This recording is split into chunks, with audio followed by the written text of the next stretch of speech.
Hi, everybody. It's Kira here, Teen Librarian. I'm actually at home. This is my little office, so my cats might visit us. They, in fact, like to bother me when I'm trying to use the computer. So the book talk today. Today, I am going to introduce a book. Well, it's actually a 3-volume series that I discovered on Comics Plus. This is a new service that the library is giving free access to. And it's pretty cool. I have to say, right at this moment, the app was crashing on my tablet, which was very annoying. Well, not crashing, but it just wouldn't open what was on my shelf. But I was able to watch it on my laptop, and it might be the case that I just needed to restart my tablet. So I'm not saying it doesn't work. It didn't work for me when I was trying to read it the other day. So this is a 3-volume book. I would consider it just one book. It's called Life on Earth by Marin Naomi, who is Asian American. A trilogy of graphic novels. So it's about a group of students at Blythedale High. Emily, Paula, Nigel, Brett, Darren, Johanna, and also increasingly central through volumes 2 and 3 are Celine and Colin. So at the beginning of the first volume, one of their classmates, Claudia Jones, who none of them actually know, has gone missing. And you're going to sit on my notes so that I can't see them. A little rat. This is Barnabas? Yeah. Okay, Barnabas, you're going back down. You're going to jump up again. I know, because you're a little rat. So, Finko. So, yeah, Claudia Jones has gone missing. None of the characters really knew her, but they knew about her. She was really smart, is basically what everyone knows. But it is the defining fact that begins the series. And you'll see when I get to the end of my book talk sort of how that works. So I want to introduce the books without giving everything away, as I usually do, because I can't control myself. So I'm going to tell you about the structure, and I'm also going to tell you a little bit about each character. So I'm pretty sure they're sophomores at the beginning, and it's like the summer is coming up when it starts, and then it continues into their junior year. And I'm also going to end with sort of comments on Claudia Jones's disappearance and a very weird reappearance. So the books are divided into chapters, and each chapter is told and drawn from one character's perspective. So this leads to fantastic and often hilarious illustrations because of the way the characters' faces look when they are awkward or embarrassed or say something dumb or they're speechless. They're pretty funny. And this is frequently when they're trying to talk to their crush, right? So it starts with Nigel. Nigel is a nice guy. He doesn't have a lot of confidence, and he sort of doesn't think he's ever going to get a girl, and, you know, he's really worried about it. And he has this habit of telling these really terrible jokes that I don't think he thinks are terrible, but it's a little painful. Yeah, his illustrations are pretty funny when he's being less than smooth or uncool or what have you. His parents have split up recently, and basically no one in the family is doing well. His mother is miserable. it's not, his father lives somewhere else, but it's just awkward for Nigel. It's really awkward, and it's not a happy situation. So Emily and Paula are best friends, but it's one of those best friend situations where Emily sort of kind of dominates. She's got the stronger personality, or assumes she does, and sort of demands all the attention of Paula, who's quite shy. So Paula ends up being the kind of quiet ego booster and supporter who doesn't really get much attention. It's not really an equal relationship at all. And that will change as things develop as the book goes on. So early on, Nigel does find the guts to ask Emily out, and they're briefly a couple. And Nigel is super, super into Emily, who's not really into Nigel because she has a crush on Brett.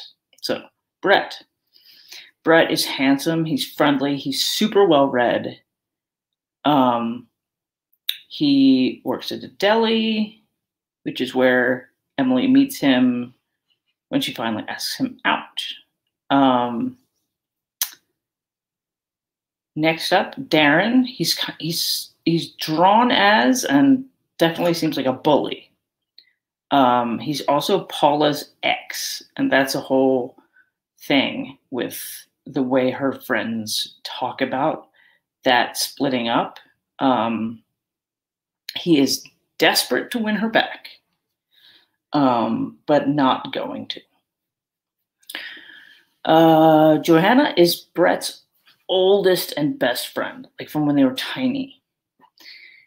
And though I don't think she knows it, he is completely and utterly in love with her.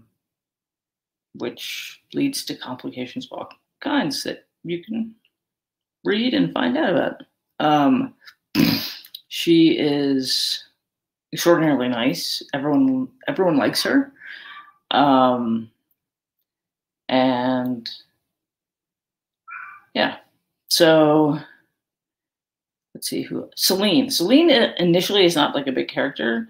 She's friends with Emily and Paula.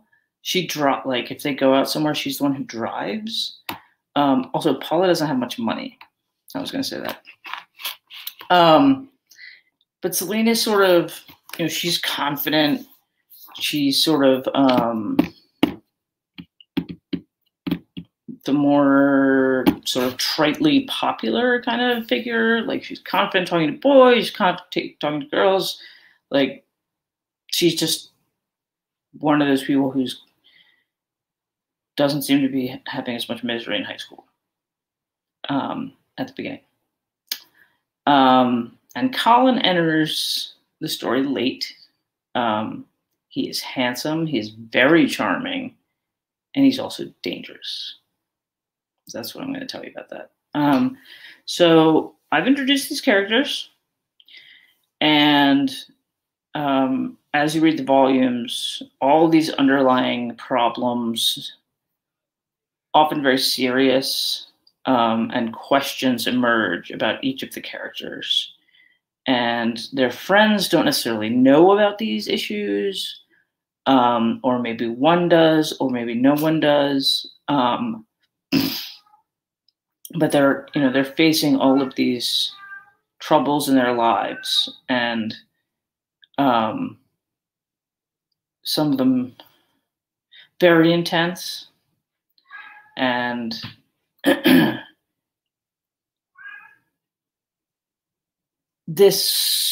way this plays out is to offer a much deeper characterization, right? And a more interesting and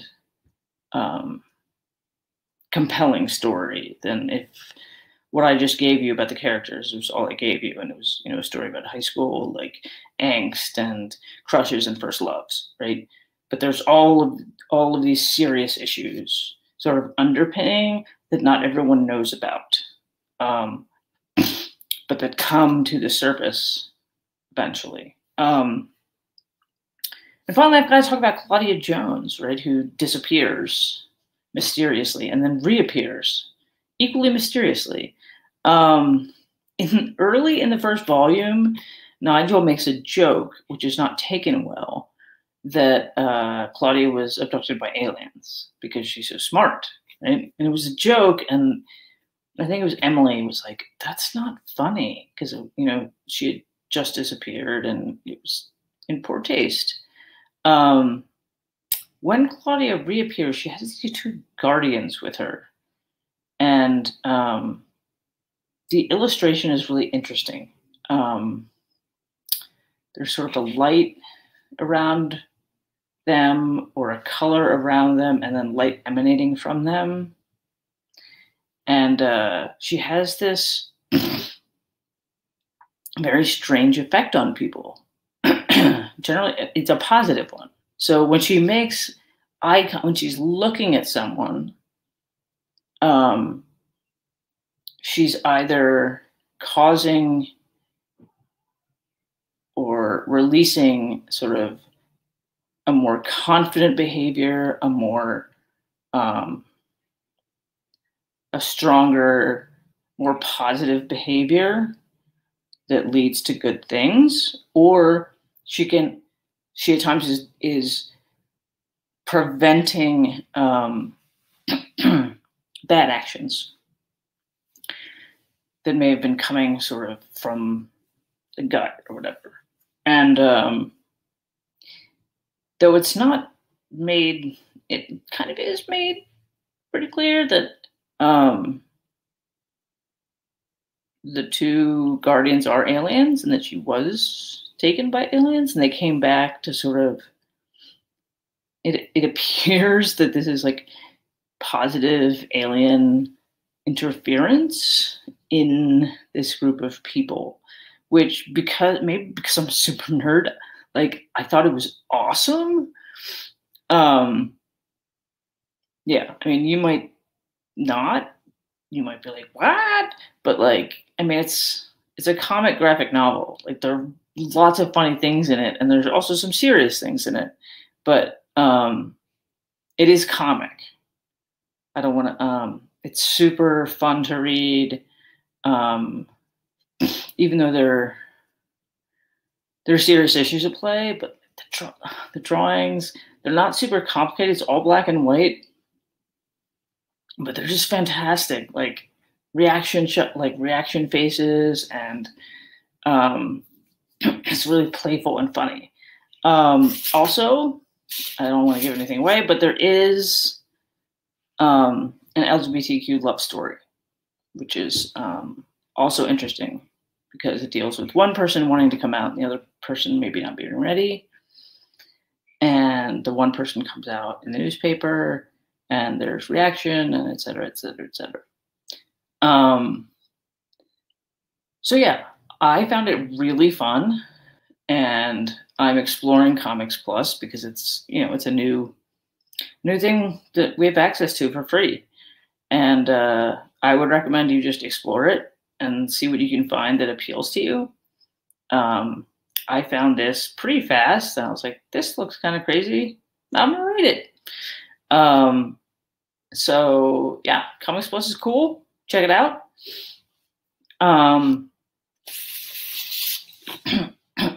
Excuse me. Yeah. So that's the book talk, but I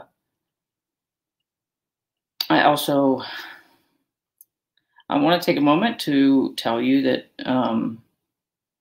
I hope that you're taking care of yourselves. And I was extraordinarily upset the other day because I read an article in the Colorado Sun about suicidality going through the roof in Colorado among young people. And it upset me a lot. And and I know I don't know you, but I don't want you to hurt yourself.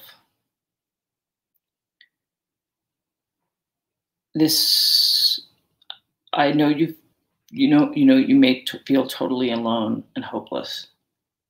And I'm not going to tell you that you don't feel that way. One thing I am going to tell you is that I have felt that way. I have felt that way for a long, long time. And I didn't think it would ever end. I'm talking years. But I got out of it eventually. I just hung on. I hung on to the last thread I had. And I had people supporting me. And that was important, because if I didn't have them, I don't know what I would have done. But I want you to know that in addition to having this weird cat, I care about you. I don't want you to feel alone. I want you to know that even if you're like, rubbish, I am alone. Somebody who's been as alone as that can tell you that it won't last forever. And that it's worth hanging on. And it's worth asking for help. I did ask for help, and I got a lot of help. It took a lot of help to help me. But eventually, I got the help I needed. And it was a long process to get that help. It was frustrating, and it was alienating. But I kept hanging onto that thread because I knew that people loved me. And I might not know you, but I love you, and I want you to keep hanging onto that thread. And if you don't have someone in your life who you can trust, call that number that's running along the bottom. Or call in the numbers on the bookmarks I've been sending out in Kits to Go. Because someone will listen. You might not know them, but they will listen. And they will care. Okay. Have a good weekend. Starting in June, we're going to have teen hangouts in Rawlings in the teen zone. So if anybody hopefully wants to come by, hang out, meet me, find out that I'm a goofball in person. And there's a serious side to me, but